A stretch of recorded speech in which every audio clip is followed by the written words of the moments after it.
বাংলাদেশের রাজনীতিতে আমরা অতীতে দেখেছি যারা বিজয় লাভ করে তারা রাষ্ট্রের মালিক হয়ে যায় তাৎক্ষণিক, আর যারা দেখা যাচ্ছে যারা বিজয় হয়েছে তারা 51 পেল আর যারা 49 পেল তারা তাৎক্ষণিক পর্যায়ে হয়ে যায়।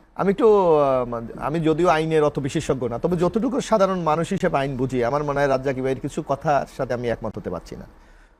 উনি বলেছে যে অতীত থেকে আমরা কোনো শিক্ষা নিয়েছি কিনা, আমার মনে অবশ্যই নিয়েছি আমরা।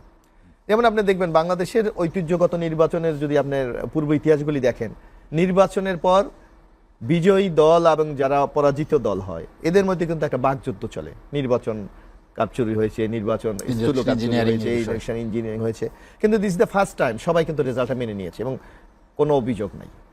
এটা কি আমরা শিক্ষা নিইনি? অবশ্যই। তারপর দেখবেন যারা বাংলাদেশের রাজনীতিতে আমরা অতীতে দেখেছি যারা বিজয় লাভ করে তারা রাষ্ট্রের মালিক হয়ে যায় তাৎক্ষণিক, আর যারা দেখা যাচ্ছে যারা বিজয়ী হয়েছে তারা 51 পেল আর যারা 49 পেল তারা তাৎক্ষণিক পর্যায়ে হয়ে যায়।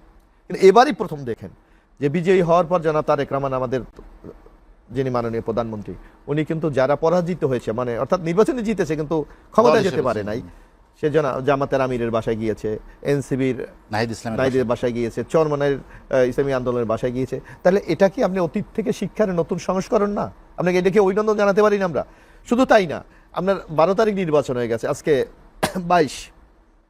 10 দিন বাংলাদেশে উল্লেখ করার মতো একটা নির্বাচন সংক্রান্ত কোনো ঘটনা ঘটেছে? এইটা কি আমরা অতীতে শিক্ষা নিইনি? আমার মনে হয় অর্জন আমাদের অনেক কিছুই আছে, অর্জন আমাদের অনেক কিছুই আছে, আমরা এগিয়ে যাচ্ছি। আরেকটি বলেছে, আমি জানি না রাজ্জাকি ভাই বিজ্ঞ আইনজীবী, সেই কথাটা কিভাবে বলে যে এই নির্বাচন এখন কেন? নির্বাচন তো হওয়ার কথা ছিল 29 সালে। আমরা ওটা বলছি সংবিধান মানা, আমি সংবিধান মেনেই আমি কি বলছি, আমি এই সংবিধানকে আমি মেনেই বলছি। আমার প্রাইম মিনিস্টার রিজাইন করেছে, আমি ধরে নিলাম আন্দোলনের মধ্যে চলে গেছে, ওইটা আমরা বলি, কিন্তু ওনারা তো অফিসিয়ালি রিজাইন করেছে। মহামান্য রাষ্ট্রপতি সংসদ ভেঙে দিয়েছে, তাহলে উপায়টা কি? আমাকে তো নির্বাচনে যেতেই হচ্ছে। সুতরাং 29-এর যে ধোঁয়াটা কেউ কেউ তুলছে, এটা কিন্তু সাংবিধানিক ব্যাখ্যা এটা টেকে না, বরং আপনাকে মাস নির্বাচন হতেই হবে। এক আরেকটি বলেছে জুলাই আন্দোলনকে আমরা ভুলে গেছি না। আপনি দেখবেন আমাদের মাননীয় প্রধানমন্ত্রী উনি কিন্তু জুলাই অভ্যুত্থানকে স্বীকার করেই হাদির কবর জিয়ারত করেছে, আবু সাইদের কবর জিয়ারত করেছে, যেখানে এই জুলাই যে স্মৃতিগুলি আছে সেখানে উনি কিন্তু সেই শ্রদ্ধা নিবেদন করেছে। এবং উনি আমরা বলেছি জুলাইয়ের শপথ অনুষ্ঠানটিও একটু ব্যতিক্রমী একটা অনুষ্ঠান হয়েছে, একটা প্রকাশ্যে রাজপথ হয়েছে। হ্যাঁ, এখানে সংকটটা কোথায়? যে রাজ্জাকি ভাই যে সংকটটা বলেছে যে বিএনপি জুলাই এই যে গণপরিষদের এটা আমরা শপথ নেইনি। আমি তো এই সংসদের একজন সদস্য, আমরা কনস্টিটিউশনকে ফলো করে কিন্তু আমরা এগিয়ে যাচ্ছি। হ্যাঁ, কনস্টিটিউশনের মধ্যে নানা প্রশ্ন থাকতেই পারে, কারণ এই সরকারটা কিন্তু 106-এর আদেশের মাধ্যমে হয়েছে, সুতরাং অনেক জায়গায় কিন্তু বিচ্যুতি আছে। কিন্তু তারপরও আমরা চেয়েছি যে নির্বাচনটা সাংবিধানিক কাঠামোতে হয়েছে, সেই কাঠামোটা বজায় রেখে আমাদের শপথের যে আর্টিকেল, নিশ্চয়ই দুই বিজ্ঞ অ্যাডভোকেট আছেন, সেখানে একটা শপথের একটা শপথ বলা আছে। আপনি এখন যে প্রশ্ন আপনি দেখবেন কিছু কিছু জায়গায় বিভিন্ন যারা আইনি এক্সপার্ট তারা কিন্তু বলছে জামায়াতে ইসলামীর এমপিশিপ নাই, কারণ তারা দুইটা শপথ দিয়েছে। প্রথম শপথ যদি তারা নিয়ে থাকে, দ্বিতীয় শপথ নিলে আগের শপথের কার্যকারিতা থাকে না। আমি জানি না এটা আইনের ব্যাখ্যাটা কি, সুস্পষ্ট ব্যাখ্যা আমার কাছে নাই। তো এই সংকটটা তৈরি হোক, এটা আমরা চাই নাই।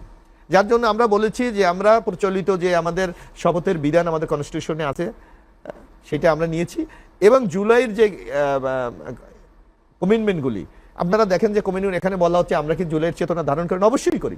আমরা যখন জুলাইয়ের এই আলোচনাটা হয় তখন আমরা কিন্তু 30টা বিষয়ে ঐক্যমত হয়েছে, বাকিগুলিতে আমরা নোট অফ ডিসেন্ট দিয়েছি। এবং আমরা যখন এই ঐক্যমত কমিশনের রিপোর্টটা প্রথম প্রকাশিত হয় তখন কিন্তু নোট অফ ডিসেন্ট তারা প্রকাশ করেছিলেন, কিন্তু যখন সিগনেচারের জন্য এটা রাজনৈতিক আহ্বান করা হয়েছে তখন এই তারা নোট অফ ডিসেন্টটাকে অ্যাভয়েড করেছে। আমরা কিন্তু তাৎক্ষণিক আপনার মনে থাকার কথা বা রাজ্জাকি ভাই বেলাল ভাই মনে থাকার কথা, বিএনপির পক্ষ থেকে বলা হয়েছে বিএনপির সাথে প্রতারণা করা হয়েছে, কিন্তু আমরা একটা বৃহত্তর গণতান্ত্রিক উত্তরণের সাথে এবং বাংলাদেশের মানুষের আকাঙ্ক্ষাকে ধারণ করে আমরা সেদিন কিন্তু স্বাক্ষর করেছিলাম। এখন আমরা কি বলছি? এখন আমরা বলছি জুলাইয়ের প্রত্যেকটি বিষয় সংসদে আমরা উত্থাপন করব, যদি সংখ্যাগরিষ্ঠতা এমপির মহোদয়রা এটা অ্যাকসেপ্ট করে অবশ্যই আমরা সেটা মেনে নেব। সুতরাং বিএনপির এখানে ধোঁয়াশার কোনো কিছু নেই, আমরা স্পষ্ট বলেছি পার্লামেন্ট সার্বভৌম, সুতরাং পার্লামেন্টের যে সিদ্ধান্তগুলি নেবে সেটাই আমরা আগামী দিনে বাস্তবায়ন করবো। একটু 1 মিনিট নেই, নাহলে পরে ভুলে যাব। উনি বলছে যে সরকার চলে গেল, সরকার চলে যাওয়ার পর সংবিধান মোতাবেক নির্বাচন। কারেক্ট। কেমনে?